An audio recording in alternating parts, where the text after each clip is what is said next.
Добро вечер, почитувани гледачи. Вие го следите третиот дневник на КТ телевизија. Еве што издвојуваме. Кумановка најдобар студент преку барата. Зголемување на социјалната помош за 10%. Важна победа за Нетањаху во Израел. Роналдо омилен на Фејсбук.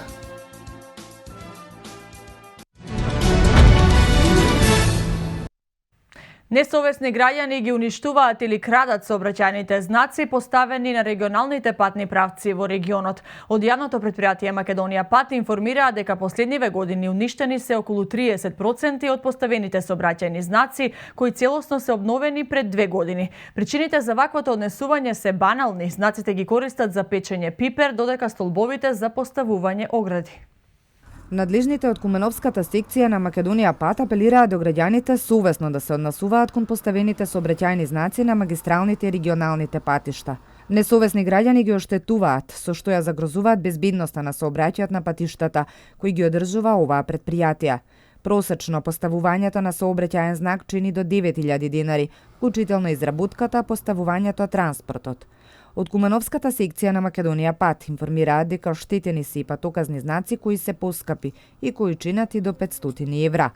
Пред 2,5 години биле поставени близу 500 нови сообраќајни знаци, а за 2,5 години оштетени се близу 30% од нив.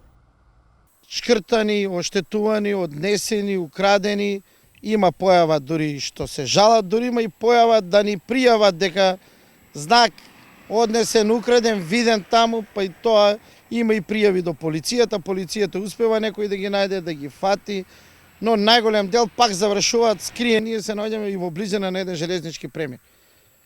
Значи, има во последно време честа појава на сообраќајни незгоди на премините помеѓу асфалтниот пат и железничкиот премиј. Знаците ги обновиме и минатата година. Причините поради кои се оштетуваат или носат сообраќајните знаци и столбови се банални, објаснуваат вработените. Драгослав Арсиќ, вработен како техничар во Кумановската секција, објаснува дека граѓаните ги вадат знаците за да печат пиперка или да си направат маса за во двор. Столбовите па ги вадат за да си постават ограда. Дворче ги настават масички од алумин се, не раѓасуваат, не им траат подолго време. Столбовите ги користат за да оградат двор.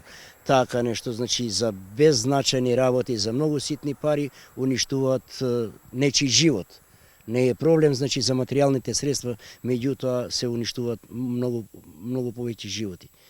Целосна обнова на сообраќајните знаци извршена е пред 2,5 години. Во 2010-та биле поставени нови знаци на патот Куманово-Рачиново и на патот Младо на Горичане кон граничниот премин Пелинце. 2011-та целосно биле поставени сообраќајни знаци на регионалниот пат Кубаново-Табановце. Од претпријатијата информираат дека периодично постојано се обновуваат сообраќајните знаци. Наскоро ќе следува повторна обнова на знаците.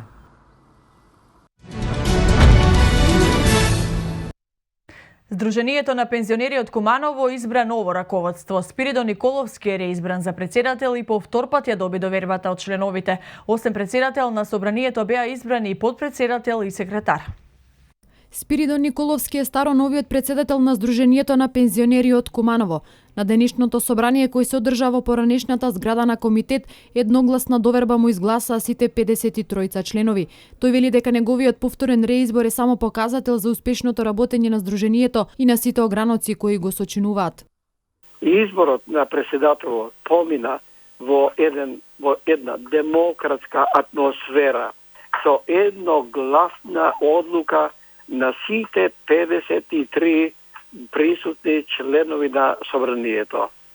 Ова представува признание за досегашното работење на Сдруженијето на пензионерите, за реализацијата на програмските задачи, за реализација на проектите врз кои се работише во текот на изминатите 4 години.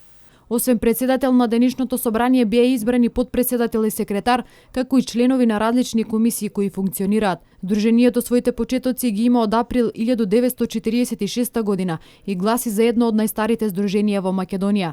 Со статусот пензионер први се стекнале 20 работници од областа на занаечиството, трговијата, мелничкото и пекарското производство во Куманово. По долгогодишен напредок, денес Сдруженијето брои околу 13.000 пензионери, организирани во 34 ограноци на териториите на општините Куманово, Липково и Старо Нагоричане.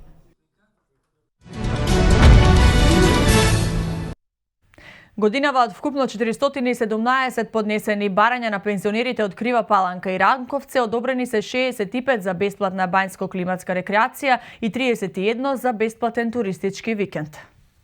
Од филијалата на Фондот за пензиско и инвалидско осигурување Крива Паланка информираа дека до 31 пензионер од оваа и соседната општина Ранковце се доставени известувања за користење на бесплатната услуга туристички викенд. Термините се од 20 до 22 и од 27 до 29 март, а пензионерите ќе одмараат во хотел Полин Стар Дојран, каде ќе имаат 2 полни пансиони и бесплатен превоз. Тргнувањето е во петок во 15 часот од градската автобуска станица. Услугата бањско-климатска рекреација ќе ја користат вкупно 65 пензионери од двете општини. Според досегашната пракса, сите кривопаланечки пензионери ги користат услугите на Катлановска бања, каде добиваат пакет од 6 полни пансиони, бања, задолжителни лекарски прегледи и терапии, како и бесплатен превоз. На подрачјето на Крива Паланка и Ранковце регистрирани се вкупно 3843 пензионери, а право да користат бесплатна услуга имаа сите кои не ја искористиле во минатите години, информираа од ПИО.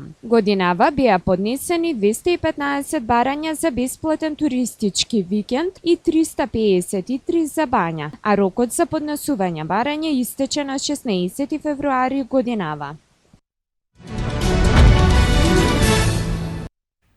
13 локалитети се и уште еден претендира да стане дел од туристичките атракции со кои изобилува Кумановско-Козјачкиот регион. Активно се вршат истражувања и ископувања на овие локалитети и се преуредуваат. Странски туристи редовно ги посетуваат, но колку домашните туристи ги ценат и ги посетуваат културните богатства во Кумановско?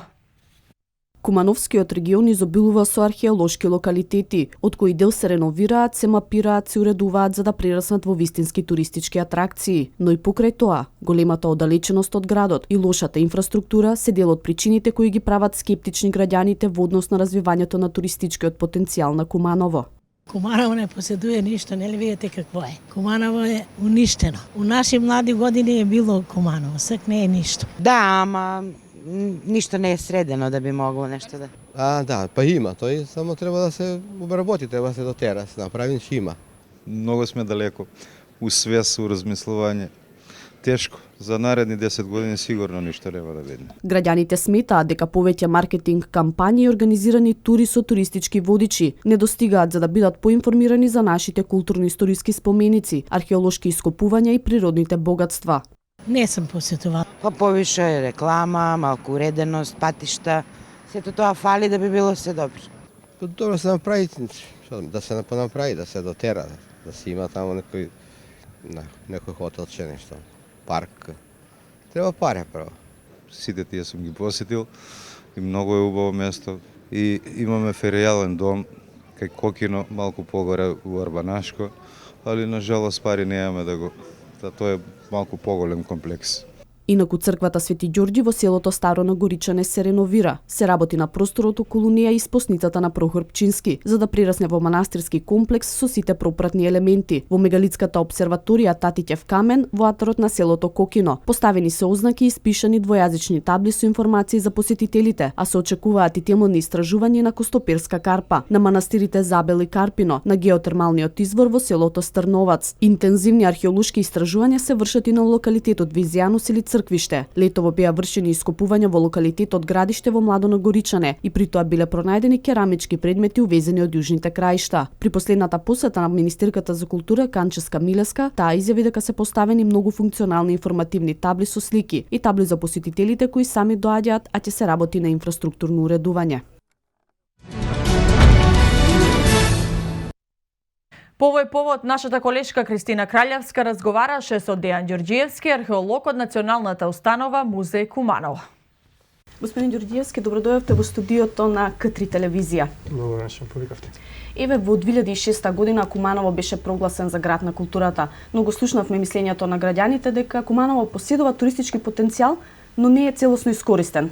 Што мислите вие по ова прашање? Да, апсолутно се сложувам. Значи, Кумановскиот регион изобилува со огромен број на археолошки локалитети, од нив да кажеме една 20 да се работи на археолошки. Меѓутоа, иако некои се добро изработени, веќе го наведам како пример Кокино, да застане едно место археолошки, ако еден археолошки локалитет застане туристичка дестинација, потребно да се стори многу повеќе.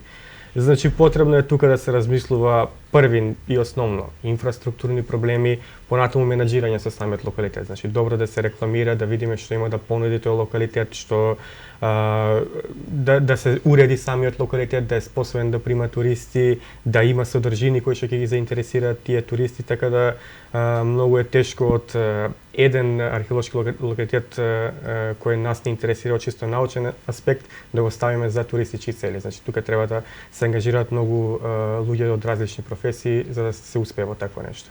Токму така, еве, археолошките ископувања за време на зимскиот период стагнираат поради временските неприлики, а продолжуваат напролет.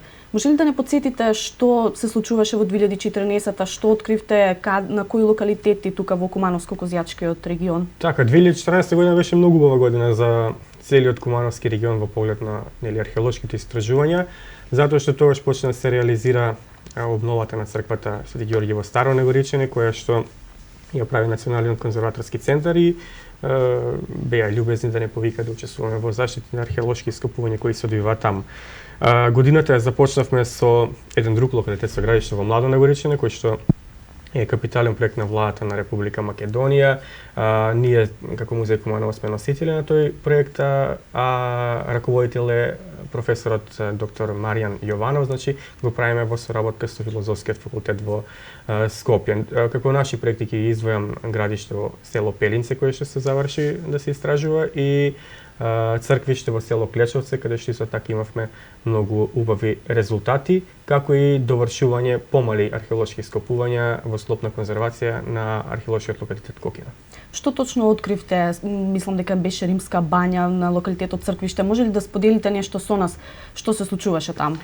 Така, да, ние тој локалитет почнавме да го работиме пред се поради тоа што имавме интерес за ранохристијанската црква која што е таму откриена.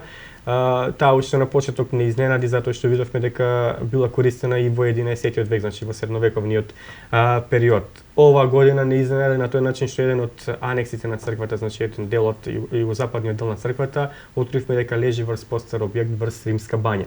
Само малку фативме контурите на тој објект, уште не можеме да утврдиме дали станува збор за градска бања или пак помала бања која што е во стоп на некоја поголема палата на некој побогат човек кој што живеел во тој град. И токму кон тоа ќе бидат насочени истражувањата ова година, значи имавме разбирање од Министерството за култура, одвоија доволно средства со кои што мислам дека ќе ги завршиме археолошките ископувања на овој дел од ранохристијанската црква и со тоа да ја откриеме, се надевам дека целосно ќе успееме да откриеме и римската бања.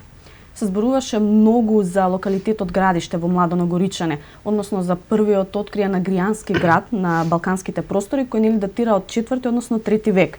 Се вели дека и се мисли дека агријанското племе се борело во војската на Александар Македонски. Па дали можеби ние од таму ги влечеме корените и гените? Да, тоа е многу тешко да се зборува на тој начин затоа што како прво информациите за агријаните што ги имаме се точни, меѓутоа нивното територијално простирање е се уште под знак прашалник, во смисла многу треба да се работи за да се утврди дали агријаните се тие кои што ги населувале овие подрачја, иако поголемиот број од нашите археолози се убедени дека тоа е така. Инаку, како што реков, таму е раководител Маријан Јованов и мислам дека уште никој, нити тој, нити пак некој од нашиот музеј официјално не излезе да каже дека градот е агријански, значи археологијата е една наука која што не секогаш соодветствува со информациите кои се пласираат во јавноста, значи први треба целосно да го обработиме тој откриен материјал, да споредиме, компаративна анализа се направи со останатите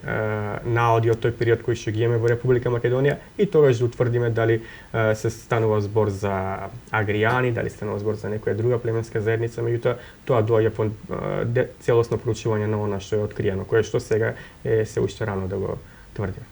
Така, наспроти тоа многу малку се зборува и многу малку е истражувано за локалитетот Костоперска карпа. Ако не се лажам, последните ископувања беа во 2005 година. Што се случува со тој локалитет и дали може би има некои предвидени активности за 2015?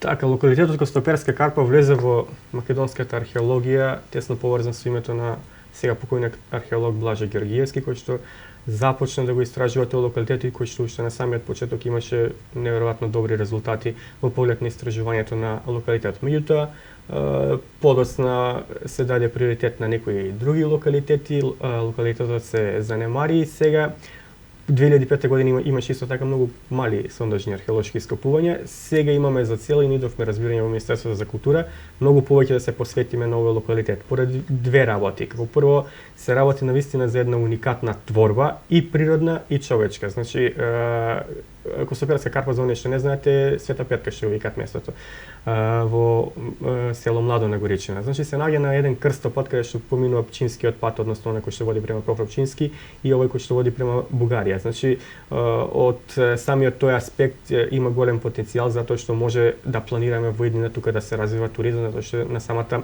магистрала.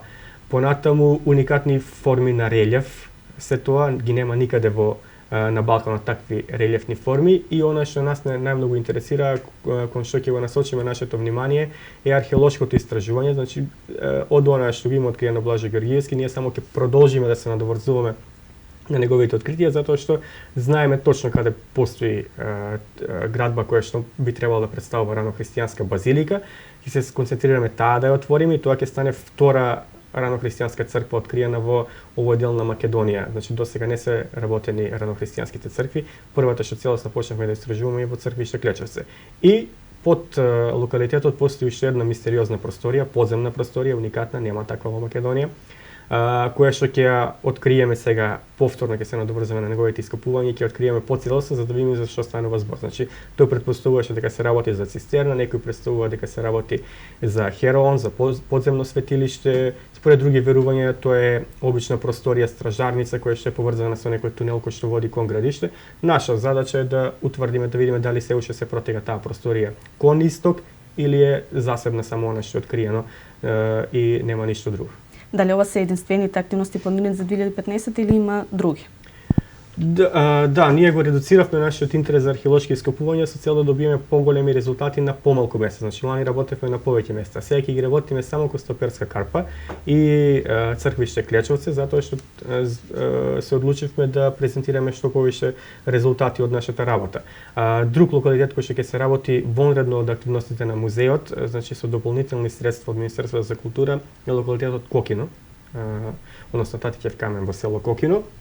Пред се поради тоа што Министерството за култура веќе најави дека има многу убав проект за ставање Кокино да се направи македонски бренд. Значи целосно уредување на локалитетот, тоа што го збориме, џабе што ние имаме и туристи и истражен локалитет кога немаме уреден локалитет. Министерството за култура ова година ќе започне со реализација на тој проект, значи сега се уште на почеток, меѓутоа планирано е да се направат пристапни патеки, да се уреди локалитетот, да се направи мини музеј, сувенирница, места кои што ќе може да ги примат и да ги анимираат туристите.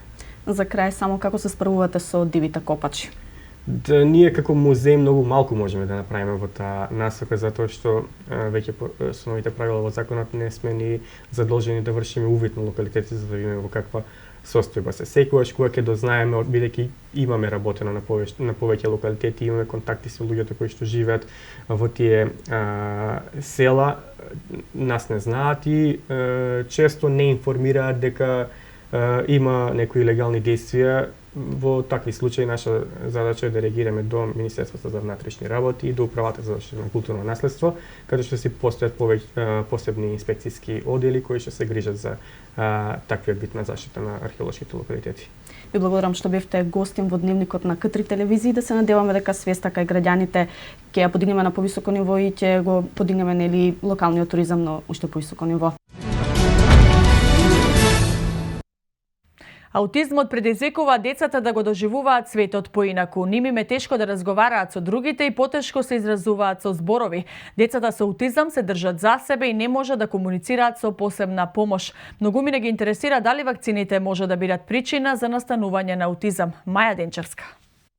Аутизам е едно од најтешките развојни нарушувања кое се јавува во најраното детство и го загроздува нормалниот развој на детето и неговата адаптација во социјалната средина. Магистер Илич Пешич ја прашавме дали вакцината влијае за појава на аутизам. Тука морам да се обратам до сите родители и да ги охрабрам да си ги вакцинираат своите деца, затоа што поголема штета може да има детето доколку не биде вакцинирано по планот нели за вакцинација. Вакцината како таква, било која вакцина, не може и не е докажано дека е причина за појава на аутизам, туку може да биде тригер од после примањето на некоја одредена вакцина да биде тригер и да се појават некои симптоми на аутизам. Кај лицата со аутизам не може да се генерализира која терапија треба да биде применета. Единствено може да се влие за подобрување на состојбата, вели дефектологот. Третмани кои се применливи кај овие деца, дефектолозите, например, што би можеле да помогнат, е психомоторна реедукација, развој на телесна шема, да се подобрат некои вежби за подобрување на когнитивните способности, потоа артикулацијата да биде подобрена, говорните способности и сето тоа што е важно, социјализацијата кај детето да биде во пофункционално детето и да биде вклучено во социјалната средина. Во основното училиште Браќа Милодиновци во паралелките за децата со посебни образовни потреби има вклучено 7 деца кои имаат различна симптоматологија на аутизам и се сместени во различни паралелки зависно од возраста и од состојбата во која што се наоѓаат, додава таа. Нам целта ни е и на училиштето, целта е да биде формирана една паралелка за лица со аутизам и се надеваме дека во најскоро можно време Министерството за образование и култура ќе ни овозможи да формираме паралелка за лица со аутизам. Постои рапидно покачување на бројот на лица засегнати со ова нарушување, односно во САД се говори дека аутизмот зазема епидемски размери.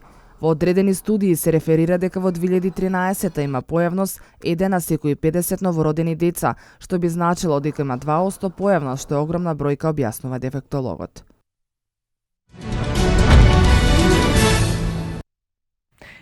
Годишната Сара Симоновска од Куманово беше добитник на целосна стипендија во вредност од $50,000 на Универзитетот во Джексонвил, Флорида. Средното образование го завршила во едно од најтешките музички училишта во светот, Интерлокен, студира ударни инструменти, додека неодамна е прогласена и за најдобар студент. 20-годишната Сара Симоновска од Куманово е прогласена за најдобар студент на Универзитетот Джексонвил во Флорида, Америка. Талентираната Кумановка, која студира ударни инструменти, моментално живее во САД. Сама си го пробива патот од звездите. За незините музички почетоци, мајка и Емилија вели дека како малечка Сара многу сакала да удира по тапаните на незиниот татко, кој свирал во неколку локални музички групи. Својот идол го гледа својот татко. Тој беше тапанар во повеќе групи во Куманово. Уште мала ја влечеше инструментот. И се си викаш, јас ќе си свирам и така да основна школа се си беше упатена, али само, без помош на таткој. Пред да се запише во Скопското средно музичко училиште, за потоа да матурира во едно од најтешките музички училишта во светот, Интерлохен, таа ја посетувала музичката школа во родното Куманово. Сара во својата биографија има забележано бројни успеси. Амбицијата не застана тука, вели Емилија, но таа е упорна и секогаш успеваше во поставените цели. Сара аплицирала на повеќе универзитети, но ја примиле на студии на Джексонвил, каде што добила и целосна стипендија од $50,000. Не си ги знаеше своите способности. Почна со многу награди во Илија Николовски Луј и упорно се бореше да аплицира во Америка, во Интерлокен. Така да успеа со незините оцени, со незиниот труд, снимаше CD таму, ја прифатија и даде над $50,000 беа стипендија. Сара во ноември ја очекува солистички концерт и меѓународен надпревар. Планира да оди на Џулијар, каде што веќе е прифатена, вели гордата мајка. Постарата сестра на Сара, Драгана, свири на хорн и исто така студира во Америка. Емилија вели дека и не достигаат двете ќерки, но што и да одлучат во иднина по завршувањето на студиите ќе ги поддржат со Емил, низиниот сопруг и татко на Сара и Драгана. Министерот за труд и социјална политика Диме Спасов најави поголемо зголемување на социјалната помош за лицата од социјално ранливите категории. Дополнителните 145 милиони денари за 12 месеци ќе бидат одвоени за зголемувањето. Министерот за труд и социјална политика Диме Спасов најави дека наместо предвиденото зголемување од 5% на социјалната помош, годинава ќе се зголеми за 10%, а самото тоа е показател дека владата се грижи за најранливите категории. Изминатите години, односно од 2006 до 2014 година, социјалната парична помош е зголемена за цели 47%. Меѓутоа, сепак не застануваме тука. И покрај тоа што во програмата на владата е определено дека и социјалната и постојаната парична помош оваа година треба да се зголеми 5%, се одлучивме таа да се зголеми за 10% и да започне со исплата во јули годинава, рече министерот за труд и социјална политика. Министерот додаде дека владата и тој како раководител на министерството ќе се залагаат за реализација на уште нови проекти кои ќе значат финансиска помош за социјално ранливите граѓани.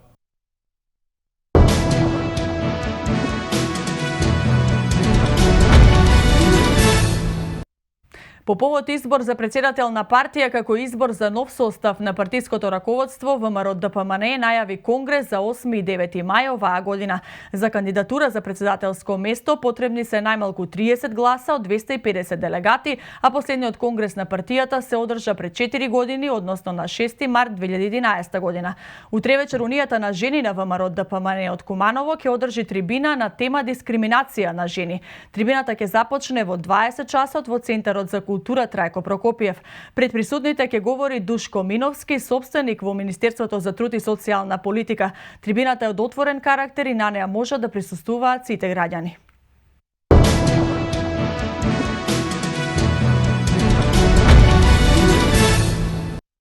По четврти пат Нетањаху и неговата партија Ликуд ја добија довербата од граѓаните на Израел на вчерашните одржани предвремени парламентарни избори. Една година од присоединувањето на Крим со Русија, додека во Белата куќа се крена паника поради едно писмо кое при првичните испитувања реагирало позитивно на цијанид. Демонстрации во Франкфурт свето денеска. Израелскиот премиер Бенџамин Нетањаху објави дека неговата партија Ликуд е победник на вчерашните предвремени парламентарни избори во земјата и ги повика сите десничарски политичари да создадат коалициска влада без одложување. Конечните резултати од овие избори не се предвидува да бидат готови до утре предпладне, но приврзаниците на Ликуд почнаа да ја слават победата само 2 часа по затворањето на гласачките места. Нетањаху во првото куса обраќање до своите симпатизери и до домашната јавност им се заблагодари на сите за поддршката што однова му е дадена. Доколку победата биде потврдена, тој по четврти пат ќе биде израелски премиер. Неговото враќање на власт веројатно ќе значи проблеми за мировниот процес на Блискиот Исток и можно зголемување на тензиите меѓу Ерусалим и Вашингтон. Крим денеска одбележува една година од подпишување на документот за присоединување на полуостровот кон Русија. Рускиот претседател Владимир Путин го подпиша овој документ 2 дена по референдумот на кој 97% од гласачите во овој дел на Украина се изјаснија за анексија. Кремљ тогаш соопшти дека Путин подпишал указ за признавање на Крим како суверена држава.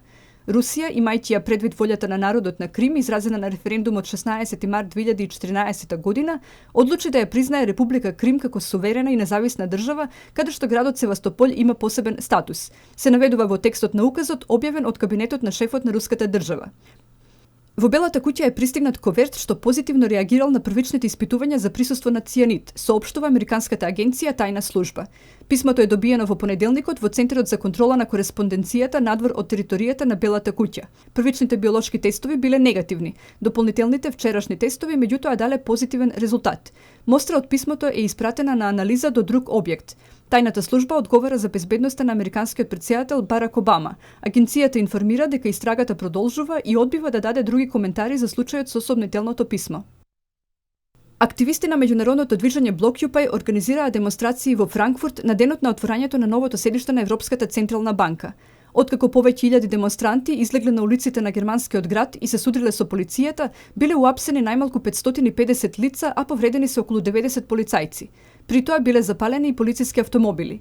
Ова меѓународно движење бара откажување од строгото штедење и меѓу другото бара земјите во криза како Грција во иднина да добиваат повеќе пари. Европската централна банка заедно со Европската комисија и Меѓународниот монетарен фонд е дел од така наречената тројка која го надгледува почитувањето на условите за добивање кредити во финансиски проблематичните земји.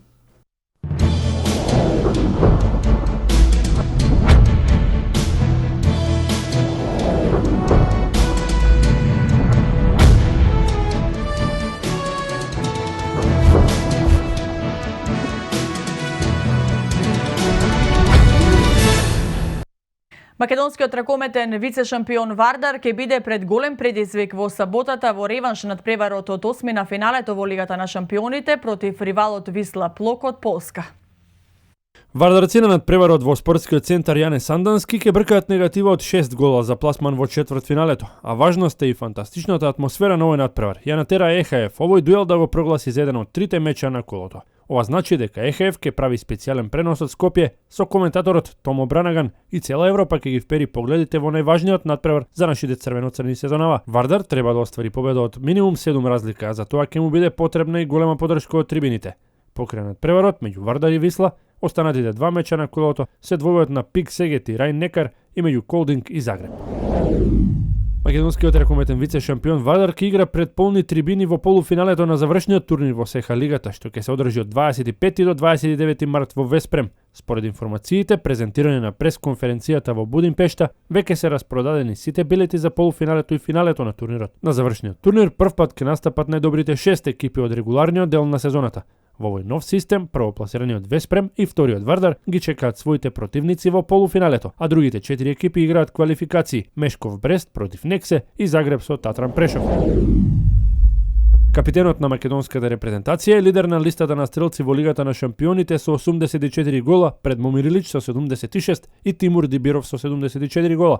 Доколку успее да го заслужи ова место, по трет пат ќе се закити со признанието за најдобар стрелец во најквалитетното клупско надпреварување. Најголеми конкуренти на Лазаров за оваа престижна награда му се минатогодишниот освојувач србинот Момир Илич, кој настапува за Веспрем, и крилото на македонскиот вице-шампион Вардар Тимур Дибиров. Илич досега има постигнато 76 гола, а Дибиров за своето име запиша 74 гола.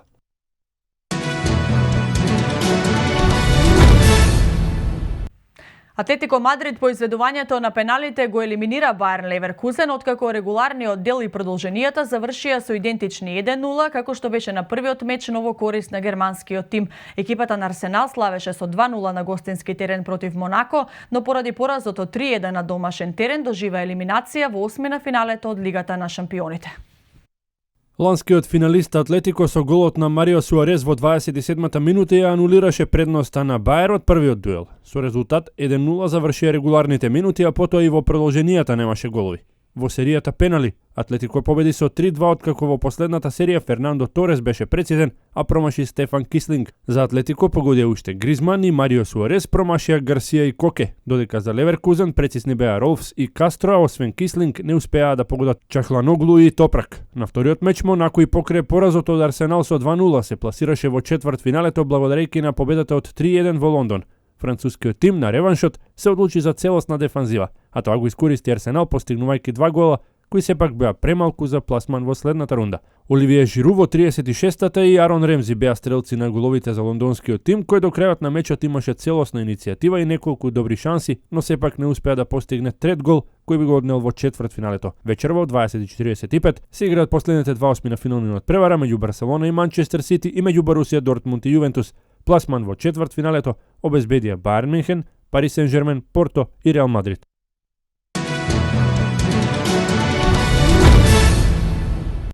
Меѓународен спорт, фудбалерот на Реал Мадрид Кристијано Роналдо зачекоре поблиску до светска доминација, бидејќи може да се пофали од најследена личност на Facebook во моментов, вести од НБА. Недобриот фудбалер на светот неодамна ја надмина Шакира, кој имаше најголем број на фанови, а тој е прв бидејќи сега има повеќе од 107 милиони следбеници на друштвената мрежа. Португалецот своите ривали на терен уште одамна ги отстави далеку зад себе, додека најблиску му е фудбалерот на Барселона Лионел Меси, кој има преку 78 милиони следбеници. Зад моментот најдобриот светски фудбалер следат англичанецот Девид Бекам, кој пред 2 години ја заврши играчката кариера, и Нејмар од Бразил со повеќе од 52 милиона следбеници на Facebook. Кошаркарите на Њујорк приредија вистинска сензација со победата над Сан Антонио со 104-100 по едно продолжение. Њујорк го има најлошиот резултат на истокот, а против актуелниот шампион ја забележа 14-та победа во 67-миот надпревар оваа сезона.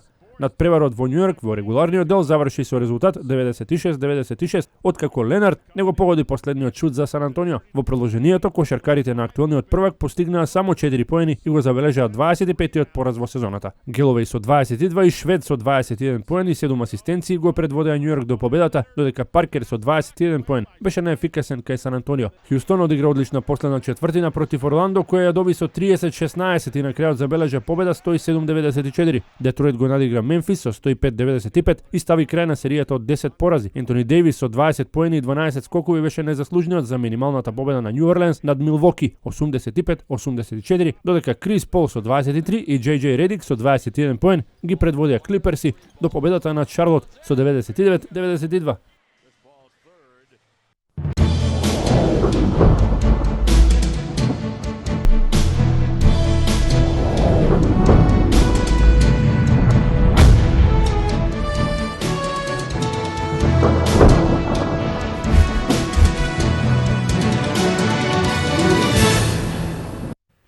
Времето во Македонија претежно облачно, во наредните денови ќе продолжи променливо облачно време и релативно свежо за овој период од годината, но ќе има и услови за повремен слаб дожд, на планините слаб снег. Од сабота ќе продолжи облачно време, но температурата ќе биде во покачување.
Тука го завршуваме третиот дневник, почитувани гледачи, пријатна вечер.